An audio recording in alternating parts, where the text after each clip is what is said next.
November 8, 2017, huling namataan ang nooy 11 anyos na batang si Jimuel.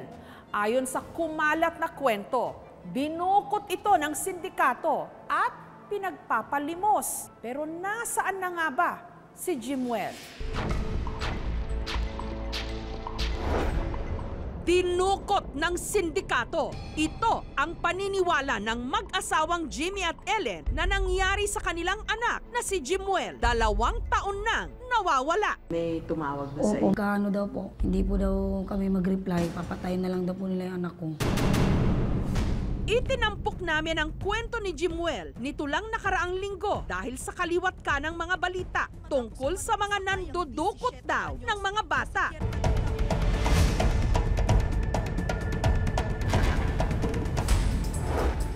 Sa linggong ito, tinutukan at inimbestigahan namin ang kaso ni Jimuel. Totoo kayang napunta siya sa kamay ng sindikato? May quota raw doon, low is 500. Pag hindi ka nakalimandaan, konti kakainin mo. Tapos papaluin ka pa ng lalaki. Jimuel? Higit sa lahat, nasaan na ba talaga si Jimuel?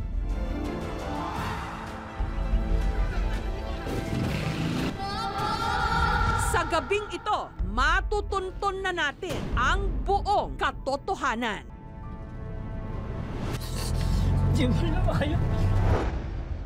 Pangalawa, sa 4 na magkakapatid, si Jimuel. Ellen, Jimmy, ikwento nyo nga, paano nawala yung inyong anak? Natutulog po kami ng tanghali. Pagising po namin, wala na po yung anak ko. Kaya ang pagkasabi po sa akin ng anak ko na panganay, pinabili lang ako ng tinapay. Sabi po ng kapitbahay namin, lumabas ah.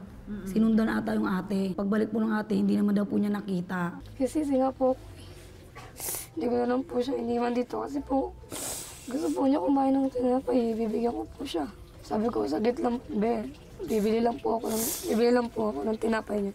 Mamaya po kasi pagbalik ko, wala na po si Jimuel. Napansin ko may mga tahi siya rito eh. Ano yun? May bukol po siya dati nung pinanganak ko po. Inborn lang po siya pero hindi po siya special. Nakakausap po siya kaso lang may pagkaisip bata lang po. Yung peklat sa ganito po ma'am. Tsaka yung paherban po. Kasi nilagari po yung ulo niya nung inoperahan. Ang dami palang pinagdaanan ng anak nyo na to, no? Opo, ang dami po ma'am. Kaya naniniwala po ma'am. Kaya niya po ma'am lampasan to. Jimuel, anak, nasaan ka ba? May 2 bata raw na kasama si Jimuel nung araw na nawala ito. Nakita mo ba yung anak ko? Kasi wala sa amin eh. Ang sagot niya po sa akin. Di ba umuwi sa inyo? Ano hindi mo umuwi? Asan ka si Jimuel? Yung time na po na yun kasi gala po yung bata na yun, kinabahan na po ako. Iniisip ko po, dinala niya kung saan-saan. Sabi ko, gusto mo ba talagang makulong? Magsasabi ka sa akin ng totoo. Kahit nga po anong palo ko sa kanya, hindi talaga maamin.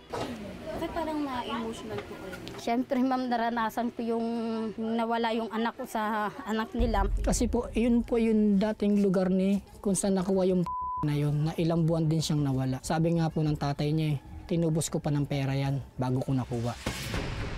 Ang kwento sa amin ng bata na yun, may quota raw doon, low is 500. Pag hindi ka nakalimandaan, konti kakainin mo, tapos papaluin ka pa ng lalaki. Kuya,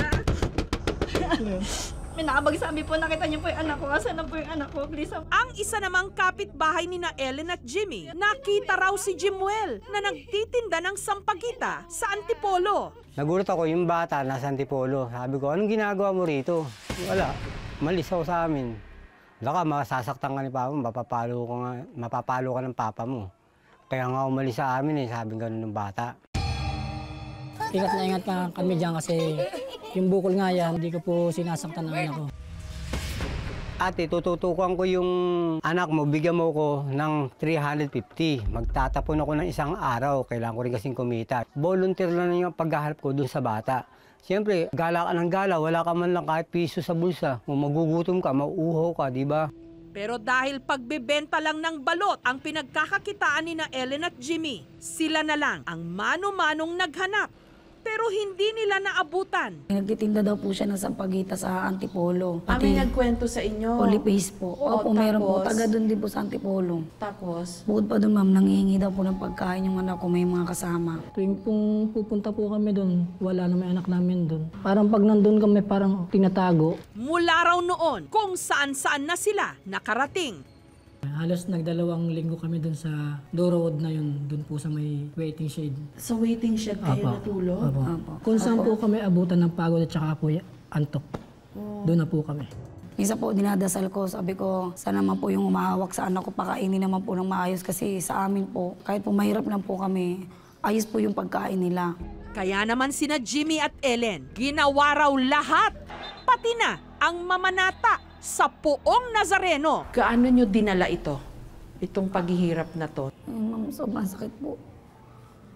Kasi sobrang tagal ko pong dinala yung sakit sa loob. Nagsisisi rin po ako kasi kung hindi po sana ako nakaidlip, hindi po sana makakapunta at hindi din po naisama ng dalawang bata. Jimmy, paano mo nadala ito? Hindi ka na panghinaan ng loob? Hindi po. Kasi ang alam ko, buhay pa anak ko. Nandyan nga po yung time na nagkakasakit na kami sa kalsada. Pero sugod pa rin kami ng sugod. Kasi ang isip namin, makukuha namin anak namin.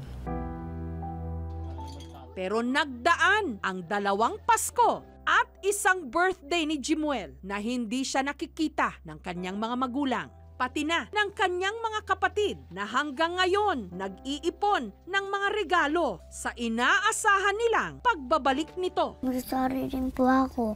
Tapos bibigay ko sa kanya lahat ng mga laruan na binili ko sa kanya. Paano mga naging Pasko nyo? Wala pong Pasko sa amin. Yung birthday niya, paano? Ayoko po isipin kasi ma'am, dinasal ko na lang po ma'am, sana po ma'am, buhay po yung anak ko. Talaga yung positive na gusto ko ma'am, mangyari na isa po yung mag-celebrate pa po ako nang wala siya, lalong mas masakit po sa akin.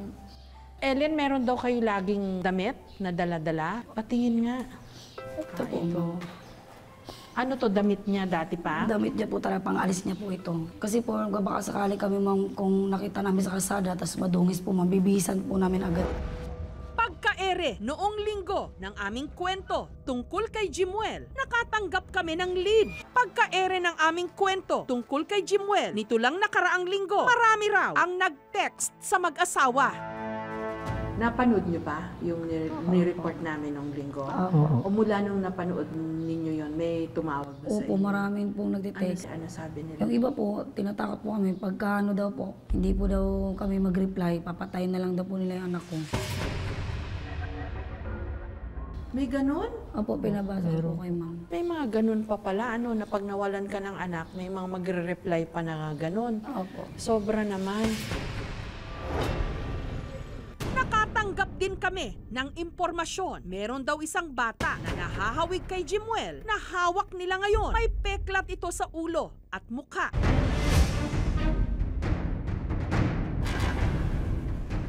Pero pagdidiin nila at paglilinaw, hindi sila sindikato. Pero kinumpirma nila na sa kanila si Jimuel sa Center for the Welfare and Protection of Children sa San Pablo, Laguna. Nakuha ang bata na hubot-hubad dito sa may peryahan ng barangay 2D. Tinurn over sa command center. Siya po ay naglalakad at siya po ay iyak ng iyak. Payat, pagod na pagod yung bata. Jimuel, kamusta ka na? Kamusta ka na? Andito ka lang pala. Ha? Andito ka lang pala? Huwag kang iiyak kasi may surprise si ma'am sa iyo. Ang sanip iso na. Oo. Paano ka ba nakarating dito? Ang layo-layo ng pinuntahan mo. Sumakay ako ng jeep. Sumabit ako sa jeep. Biglang sinabihan ako ng jeep na, sinabihan ako ng driver na bumaba ka nga dyan, bumaba ka nga dyan. Sabi? Doon ako bumaba sa madilim. Eh sabi ng mama ko, dyan ka muna, may bibilin ako. Eh di, may nagyaya sa akin na may nagyaya sa akin.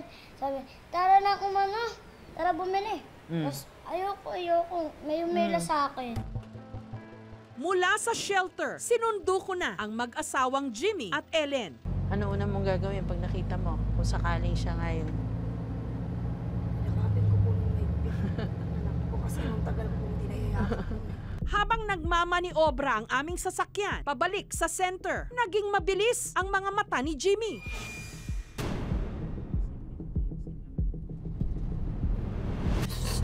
Jimuel na kayo.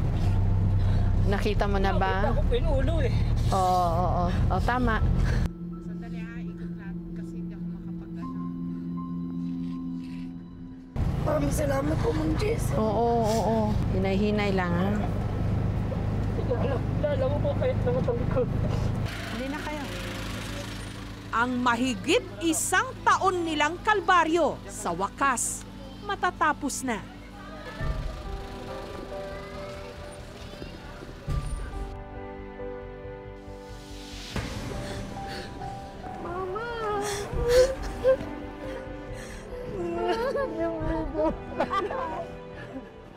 Tagal kita hinahanap ko.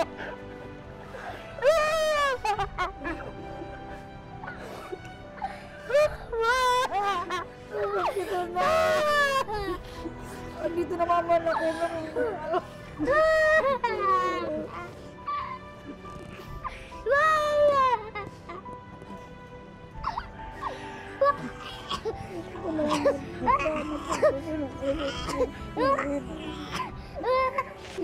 Tigil na. Sorry, mama. Dito na kami.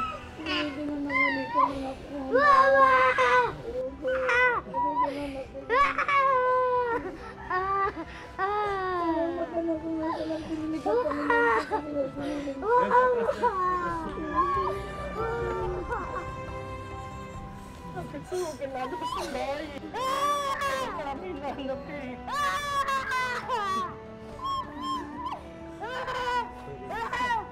Hindi ko mabayaan ni mama na po.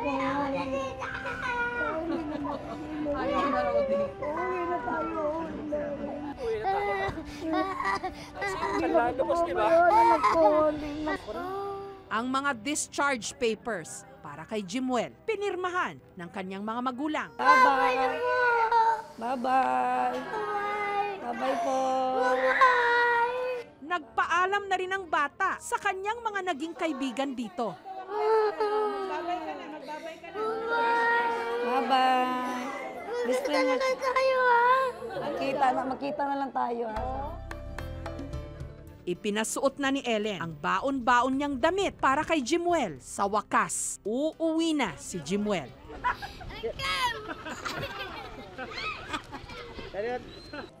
ABCD.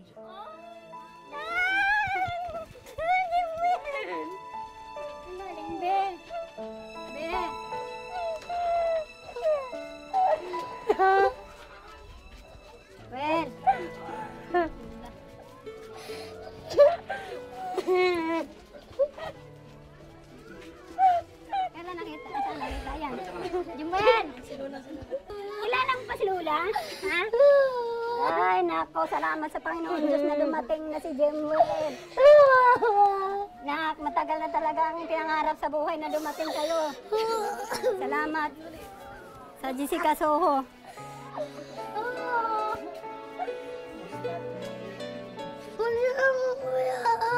Oo, siyempre naman. Ang mahigit 1 taong dinukot at inagaw sa kanila ng tadhana, babawiin na nila ng mga bagong magagandang alaala. Thank you for watching, mga kapuso. Kung nagustuhan niyo po ang videong ito, subscribe na sa GMA Public Affairs YouTube channel. And don't forget to hit the bell button for our latest updates.